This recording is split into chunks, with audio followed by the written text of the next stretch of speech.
성도가 교회입니다. 두 번째 시간입니다. 우리는 싱클레어 퍼거슨의 책 우리가 교회다를 참고하여 신자의 신앙생활 기본기를 배우고 있습니다. 지난 시간엔 우리가 교회란 무엇인가를 배우게 되었는데요. 오늘은 그리스도인은 누구인가를 배우도록 하겠습니다. 그리스도인은 누구인가? 이 주제로 신자를 가리키는 여러 호칭들의 의미를 살펴보고자 하는데요. 신약 성경에 보면 믿는 사람, 신자를 가리켜서 여러 호칭을 기록한 것을 볼 수 있습니다. 예를 들면 믿는 사람, 그 도를 따르는 사람, 제자, 그리스도인, 신자, 성도, 나사렛 땅, 이런 호칭들이 있습니다. 이 모든 호칭들에는 하나의 공통점이 있습니다. 그 공통점은 예수님을 삶의 주인과 그리스도, 유일한 구원자로 믿는다는 공통점이 있습니다. 그리고 각각의 이름에는 독특한 그 나름대로의 의미가 또 있습니다. 그래서 오늘 여러 호칭 중에서 믿는 사람, 그 도를 따르는 사람, 제자, 그리고 그리스도인, 이 호칭의 의미를 살펴보도록 하겠습니다. 본문은 바나바와 바울이 안디옥 교회에서 1년 동안 목회를 했다는 내용입니다. 26절에 보면 믿는 신자를 가리켜 부르는 두 개의 호칭이 등장합니다. 하나는 제자고요, 다른 하나는 그리스도인이 되겠습니다. 특별히 안디옥에서 최초로 그리스도인이라는 신조어가 탄생하게 되었습니다. 그리스도인한 신조어가 만들어지기 전에 교회 멤버, 회원들은 어떻게 불렸을까요? 사도행전 2장 42절 말씀해 보니까 예루살렘 교회 회원, 멤버를 가리켜서 믿는 사람이라고 불렀습니다. 믿는 사람.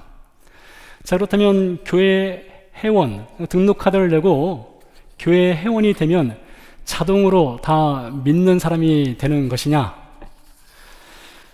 그렇지는 않습니다. 교회 회원이 되는 것과 교회에 믿는 회원이 되는 것은 차원이 다른 이야기입니다. 전혀 다른 이야기예요. 교회에 믿는 회원, 멤버가 된다 할 때는 믿음의 내용이 있어야 됩니다. 자신이 무엇을 믿고 있는지가 명확할 때에 교회에 믿는 회원이 될 수 있는 거예요. 자, 사도행전 2장에 보면 베드로가 성령의 충만함을 받고 예루살렘에 모인 사람들 앞에서 설교를 합니다. 베드로의 첫 번째 설교이지요. 그 설교의 주제는 예수 그리스도만이 유일한 구원자시다 였습니다. 예수님만이 유일한 구원자시다. 자, 그 내용을 보면 간략하게 몇 가지로 요약할 수가 있는데요.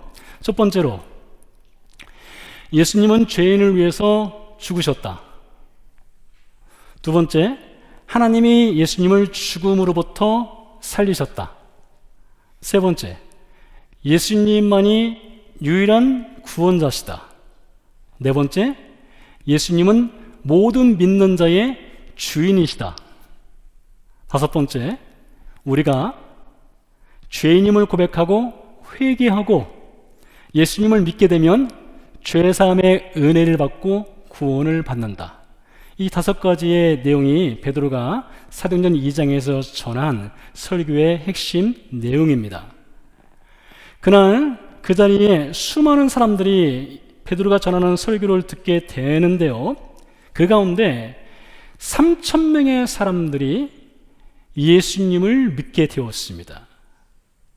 예수님을 자신의 삶의 주인으로 영접을 하게 돼요. 그리고 교회의 회원, 멤버가 됩니다. 그들을 가리켜서 성경은 믿는 사람이라고 부른 것이 되겠습니다.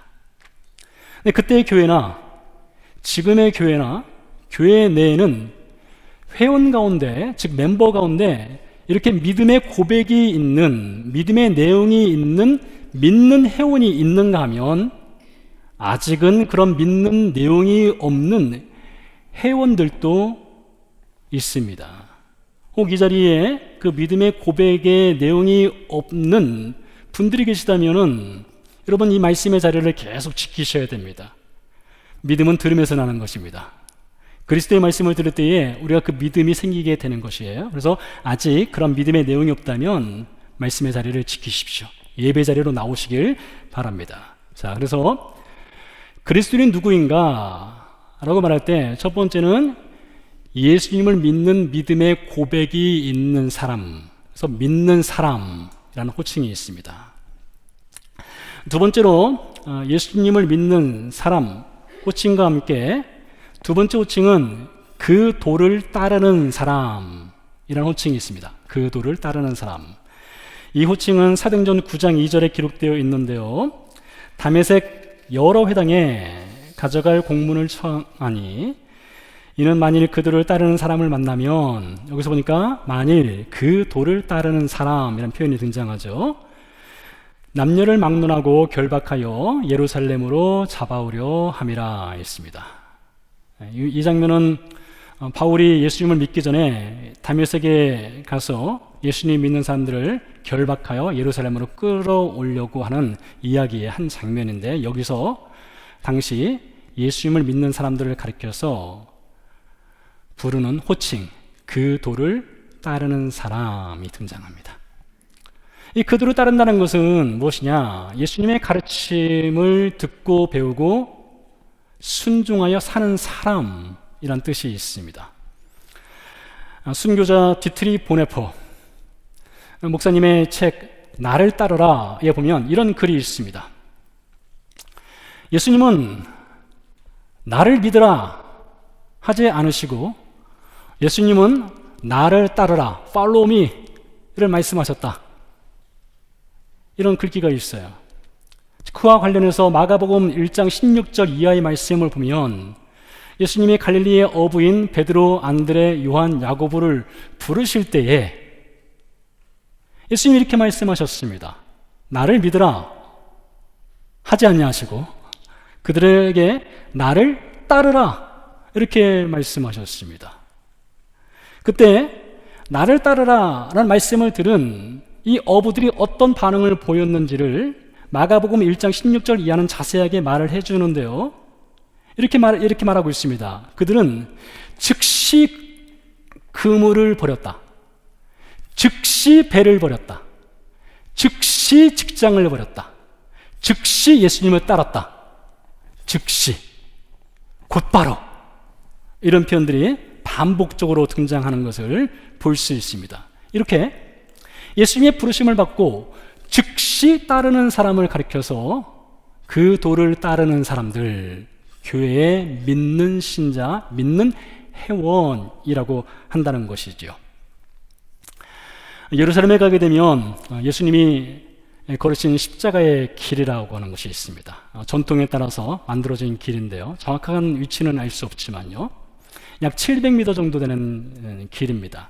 성지순례로 오시게 되면 사람들이 꼭 방문하죠. 그리고 그 십자가의 길을 따라 걷습니다. 이 십자가의 길을 따라 걷다 보면 곳곳에 기념교회들이 세워져 있습니다. 그 중에 예수님이 십자가를 지고 가다가 쓰러졌다라고 하는 것을 기념하여 세운 작은 예배당이 있습니다. 그 예배당 안으로 들어가게 되면 한 15명 정도 들어갈 수 있을까 싶은 정도로 작은 예배당인데요. 그 예배당 전면에 위쪽에 벽화가 있습니다. 그 벽화에 보면 예수님이 쓰러지시고 그 뒤에 천사들이 쓰러지신 예수님을 보며 얼굴을 가리고 슬퍼하는 것이 묘사된 벽화입니다. 바로 이 장면입니다. 예수님이 쓰러지셨죠? 뒤에 천사들이 예수님을 바라보면서 슬퍼하는 모습이에요. 이렇게 예배당 전면에 있습니다.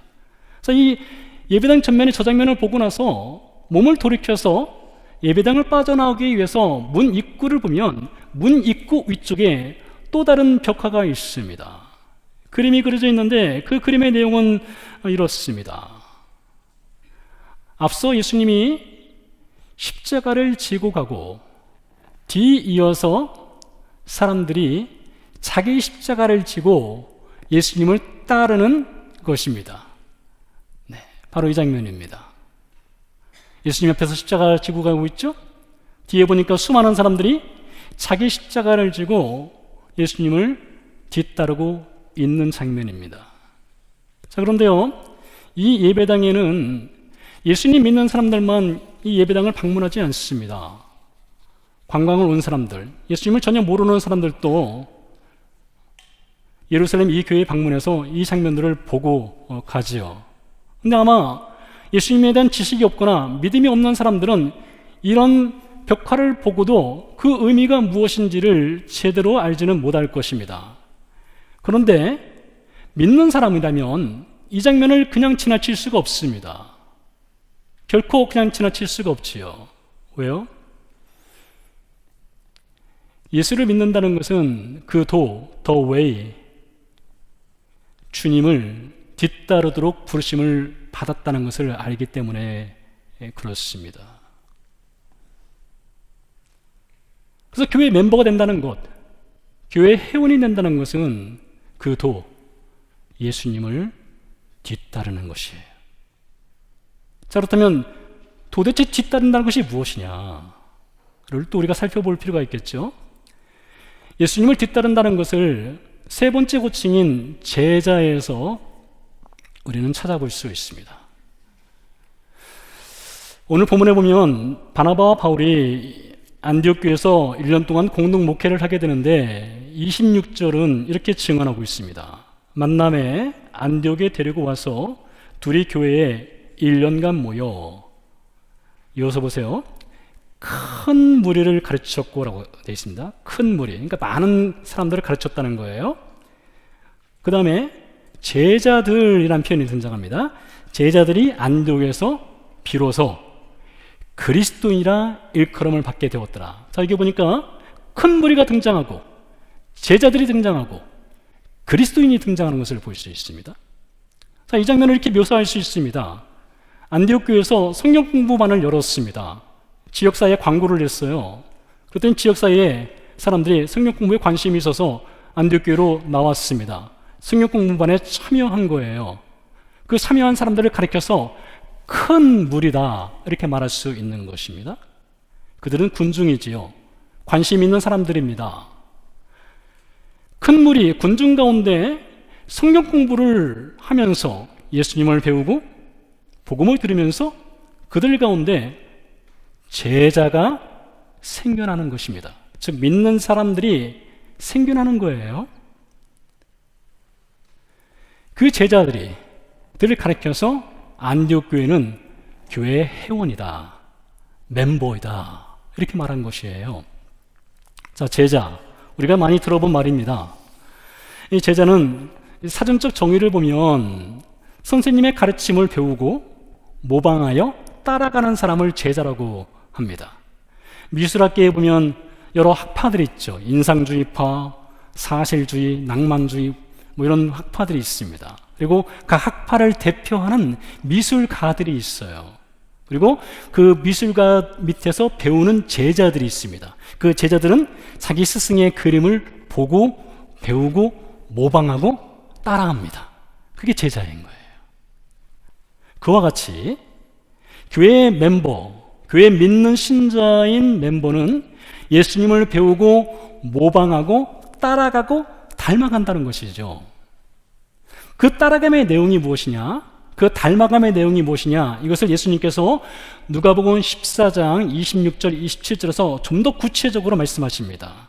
자, 내용을 보면 물은 내게 오는 자가 자기 부모와 처자와 형제와 자매와 더욱이 자기 목숨까지 미워하지 아니하면 능히 내 제자가 되지 못하고 누구든지 자기 십자가를 지고 나를 따르지 않는 자도 능히 내 제자가 되지 못하리라.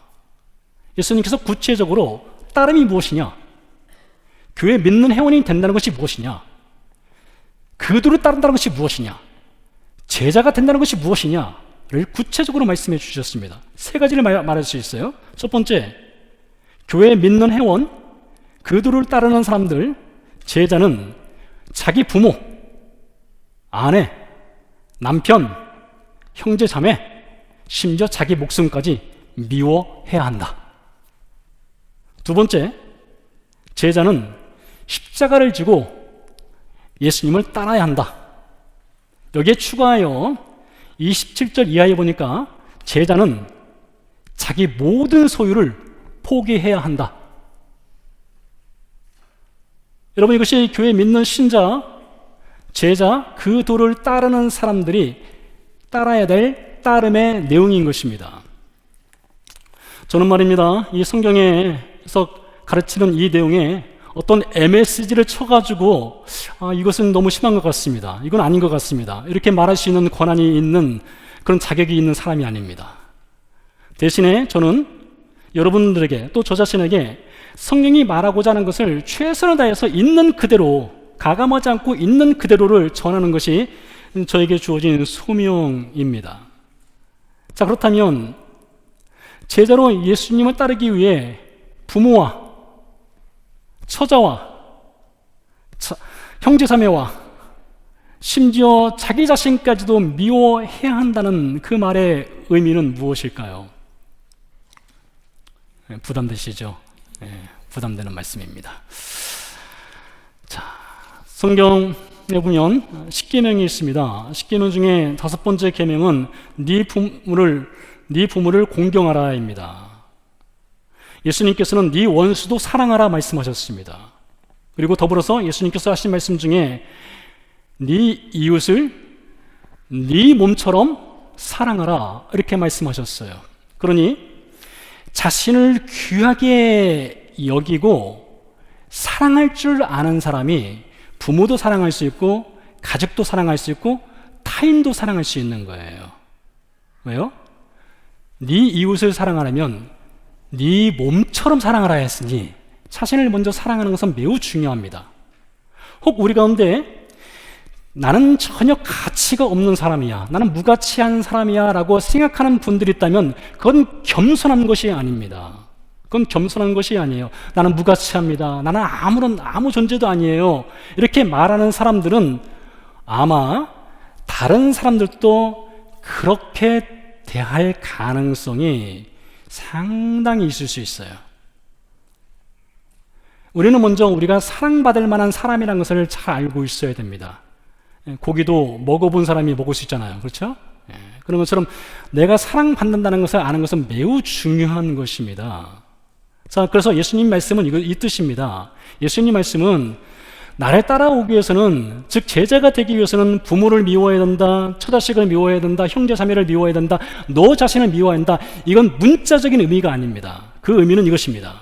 그 의미는 우리는 그 누구를 사랑하는 것보다 훨씬 더 예수님을 더 많이 사랑해야 된다, 이 뜻이에요. 누구를 사랑하는 것보다 훨씬 더 예수님을 더 깊게 더 많이 사랑해야 된다, 이것입니다. 저는 이것을 사랑의 영적 질서라고 부르고 싶습니다. 사랑의 영적 질서. 요한복음 15장에 보면 예수님이 사랑의 영적 질서를 가르쳐 주셔요. 그 영적 질서의 내용이 이것입니다. 요한복음 15장 9절 말씀, 아버지께서 나를 사랑하신 것 같이 나도 너희를 사랑하였으니 나의 사랑 안에 거하라. 여러분, 어른들이 이런 말씀하죠. 사랑은 내리사랑이라고 합니다. 내리사랑. 사랑은 부모로부터 자녀로 내려가는 거예요. 부모가 자녀를 사랑하는 것과 자식이 부모를 사랑하는 것은 차원이 다릅니다. 자식이 부모를 아무리 사랑한다 해도 부모의 사랑을 따라갈 수가 없는 거예요. 그걸 내리사랑이라고 하죠. 자, 이 말씀의 순서를 보시기 바랍니다. 여기 순서가 있어요. 먼저 하나님이 예수님을 사랑합니다. 그리고 예수님이 제자들을 사랑해요. 그리고 제자들이 서로 사랑합니다. 하나님이 예수님을 사랑하고 예수님은 제자를 사랑하고 제자들은 서로 사랑합니다. 이게 사랑의 순서예요. 이어지는 12절 말씀에서 예수님이 말씀을 이렇게 이어갑니다. 내 계명은 곧 내가 너희를 사랑한 것 같이. 보세요, 사랑의 순서가 있죠. 예수님이 먼저 사랑합니다. 너희도 서로 사랑하라 하는 이것이니라 했습니다. 이것이 사랑의 영적 질서인 거예요. 어린 왕자를 쓴 생텍쥐베리의 또 다른 책이 있습니다. 뭐 여러 책이 있는데 그 중에 하나가 우리가 사랑해야 하는 이유라는 책이 있습니다. 우리가 사랑해야 하는 이유. 그 책에 이런 내용이 있어요. 사랑은 서로 마주보고 하는 것이 아니라 둘이 함께 같은 곳을 바라볼 때 사랑이 더욱 깊어진다. 이렇게 말합니다. 이렇게 묘사할 수 있을 것 같아요. 두 사람이 산을 오른다고 생각해 보시기 바랍니다. 산 정상이 저 위에 보입니다. 산 정상까지 올라가는 거예요. 그런데요, 두 사람이 산을 오를 때에 서로 마주보고 있으면 산 정상을 향해서 올라가기가 상당히 어렵거나 못 올라갈 겁니다. 왜요? 서로 마주보고 있으면 산 정상을 제대로 볼 수 없잖아요. 어떻게 됩니까? 두 사람이 마주볼 것이 아니라 앞을 봐야 되는 거예요. 산 정상을 같이 봐야 됩니다. 그래야 산 정상까지 올라갈 수 있는 것이죠. 여기 산이 있습니다. 삼각형 모양의 산이 있어요. 꼭대기에 하나님이 계십니다. 그리고 산 아래 양쪽에는 남편과 아내가 있고요, 부모와 자녀가 있고요, 형제와 형제가 있고 신자와 신자가 있습니다. 산 정상에 계신 하나님을 같이 바라볼 때에 하나님의 사랑을 공급받을 수 있는 거예요. 하나님의 사랑을 배울 수 있는 거예요. 하나님의 사랑이 흘러내려오는 거예요.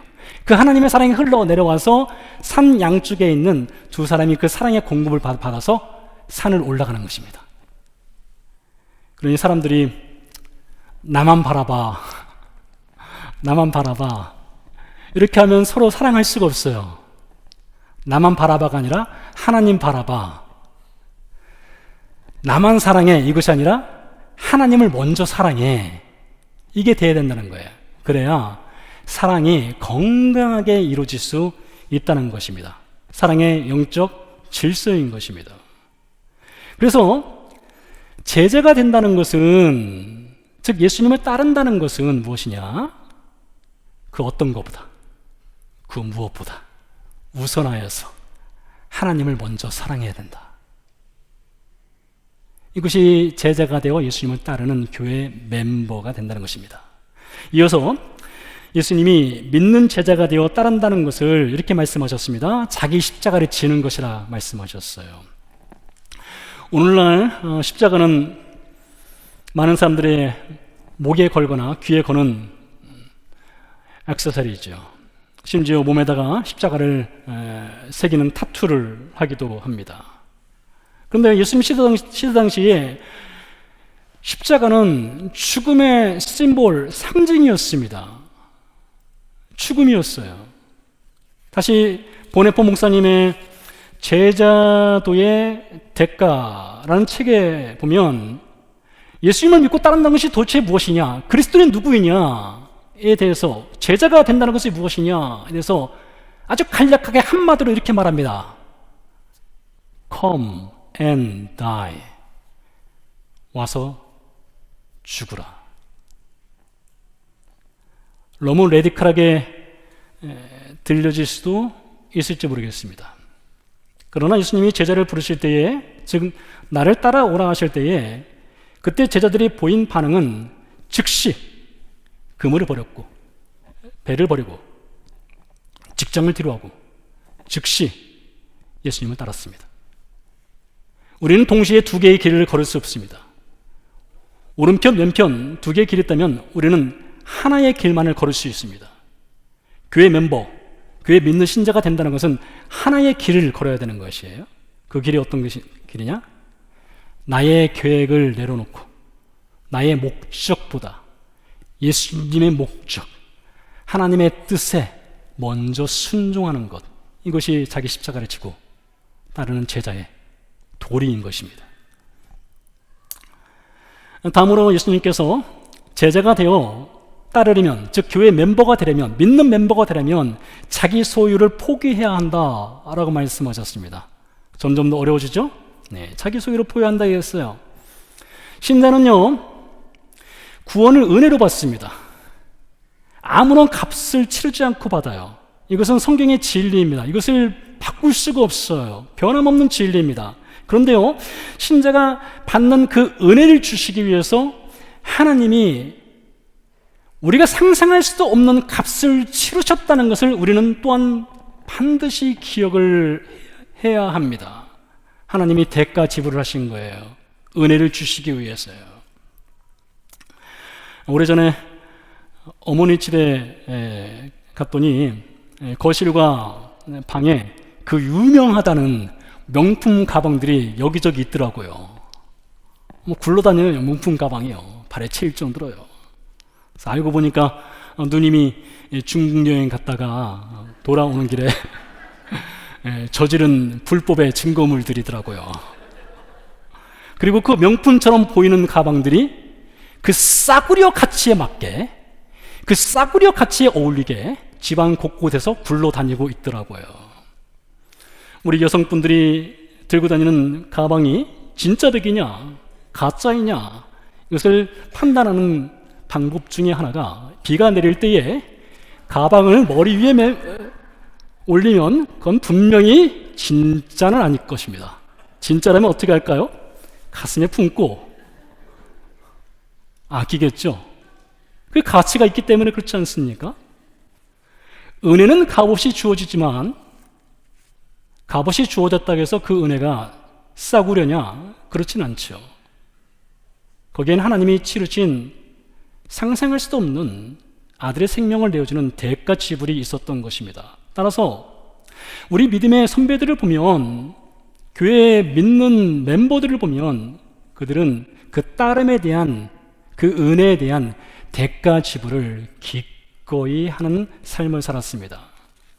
앞서 살펴본 대로 어부들은 따름을 위해서 그들의 안정된 삶을 뒤로하였습니다.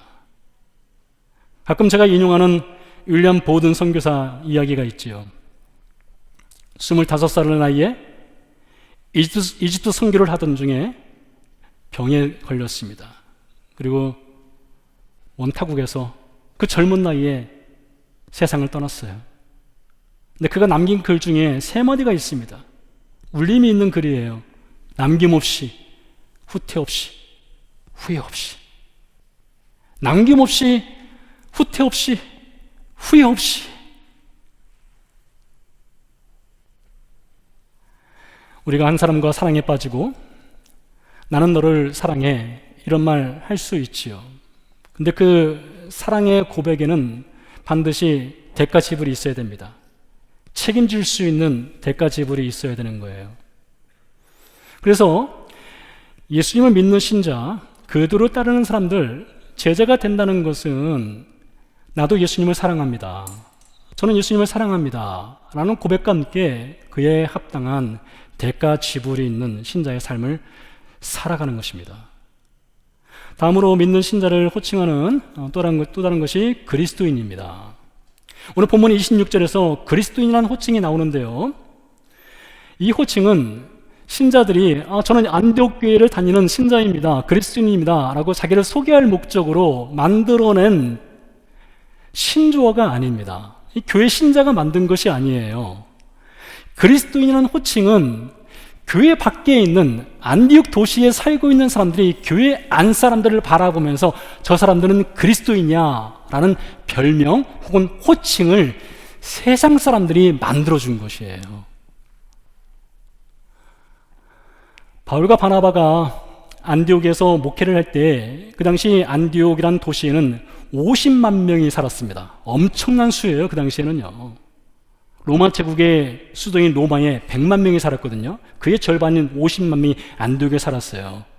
그리고 안디옥에는요, 적어도 18개 이상의 민족이 살았습니다. 다양한 에스닉 그룹이 그 안에 있었던 것이에요. 그래서 안디옥의 특징은 도시를 구역을 나눠서 인종별로 살아갈 수 있도록 해 놓았습니다. 벽을 쳤어요. 물론 그 벽을 쳤다고 해서 서로 왕래가 없었다거나 그렇진 않습니다. 왕래는 있지만 인종별로 구역을 정하고 그들의 전통과 문화와 종교를 지키면서 살아갈 수 있도록 하는 독특한 도시였습니다. 근데 그런 중에 그 도시 가운데에 교회가 세워진 거예요. 근데 도시에 있는 이 사람들이 이 교회를 보니까 안디옥 교회 그 믿는 신자들, 그 멤버들의 삶이 매우 독특했습니다. 어떻게 독특했느냐? 그들은 인종 간의 벽이 없었어요. 보이는 벽은 있었지만은 그들의 교제의 벽이 없었습니다. 그들은 신분의 높낮이라는 사다리를 치워버렸습니다. 대신 그들은 연합했습니다. 대신 그들은 사랑했습니다. 대신 그들은 서로 섬겼습니다. 그래서 안디옥의 사람들이 이 교회 믿는 신자들을 볼 때에 이들은 변종이었어요. 변종이요. 이 교회 사람들을 인종으로 구분할 수도 없고, 피부색으로 나눌 수도 없고, 언어로 그 구역을 나눌 수도 없고, 도대체 이 사람들을 어떻게 규정할 것인가 고민하다가 만들어낸 것이 크리스찬, 그리스도인입니다. 그 뜻은 그리스도를 따르는 사람들, 우리가 지금까지 배운 것과 같습니다.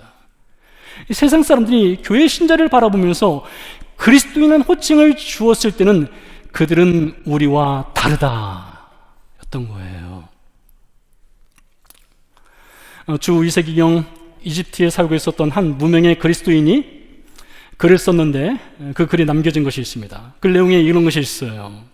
우리는 우리 자신을 가리켜서 그리스도인이라고 말하지 않습니다. 우리는 말로 복음을 전하지 않습니다. 우리는 생활로 복음을 전합니다. 여러분, 주 2세기경은 어떤 때냐? 기독교 역사상 주 2세기는 주후 90년부터 약 100년 사이에 기독교 핍박이 가장 심하던 때입니다. 2000년 역사 중에 가장 심하던 때가 그때였어요. 근데요, 그 기독교 핍박이 가장 심하던 그 당시에 해변의 모래 한 알갱이 같은 교회가 어떻게 되었느냐? 기하급수적으로 그 숫자가 늘어났습니다. 신자의 수가 기하급수적으로 늘어났어요. 그런데요, 그때는 교회에 십자가가 없었습니다. 교회에 큰 건물이 없었어요. 교회에 성경책이 없었습니다. 십자가 목걸이요, 상상할 수도 없지요.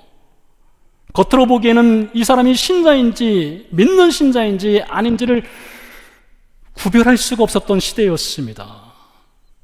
아니, 오히려 자신이 신자라고 하는 사실을 감춰야만 하는 시대였어요. 왜요?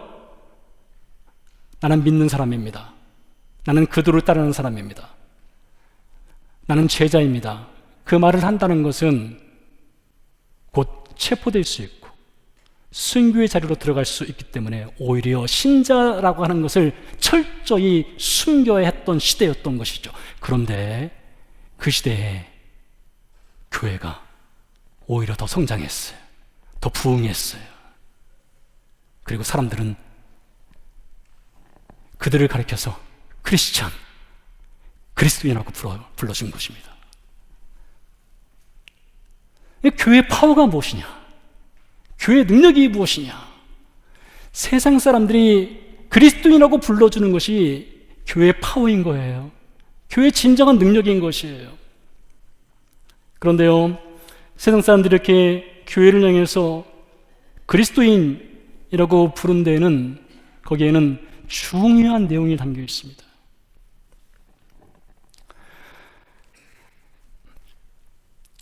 세상 사람들이 볼 때의 교회의 다름, 그 중요한 내용의 최고봉은 요한복음 13장 35절입니다. 예수님께서 이렇게 말씀하셨어요. 너희가 서로 사랑하면 이로써 모든 사람이 너희가 내 제자인 줄 알리라. 신자와 신자가, 교회에 믿는 멤버와 믿는 멤버들끼리 서로 사랑할 때 비로소 교회 밖에 있는 사람들이 교회 안에 있는 사람들을 바라보며 저들은 크리스찬이야 라고 불러줬다는 것이죠. 서로 사랑할 때요. 여러분, 그러니 이 그리스도인이라고 불려진다는 것은 신자에게 주어진 복 중의 복이고 영광 중의 영광인 것입니다. 그렇지 않겠습니까? 그러니 여러분, 그리스도인은 누구입니까? 멀리 있는 사람을 사랑하는 것이 아니라 지금 내 곁에 있는 형제 자매, 지금 내 옆에 앉아있는 형제 자매를 향한 사랑이 있는 사람들, 그 사람이 그리스도인인 거예요. 그렇게 불려지는 것입니다. 그리스도인은 누구입니까? 예수님을 유일한 구원자로, 내 삶의 유일한 주인으로 고백하는 믿는 사람이 그리스도인입니다. 그리스도인은 누구입니까? 예수님의 삶의 가르침을 듣고 배우고 그 도를 따르는 사람들이 교회 신자 그리스도인입니다. 그리스도인은 누구입니까? 사랑의 영적 질서를 따라 그 누구보다, 그 무엇보다 예수님을 먼저 사랑하고 자기 십자가를 지고 따름의 대가 지불을 하는 제자가 그리스도인입니다. 그리스도인은 누구입니까? 세상 사람들의 입에서 저들은 다르구나, 저 사람들은 서로 사랑하구나, 저 사람들은 그리스도인이라 불리는 사람들, 이들이 바로 교회의 믿는 신자, 믿는 회원, 믿는 멤버, 그리스도인, 제자, 그들을 따르는 사람들, 믿는 사람들, 신자, 성도, 그들입니다. 함께 기도하도록 하겠습니다.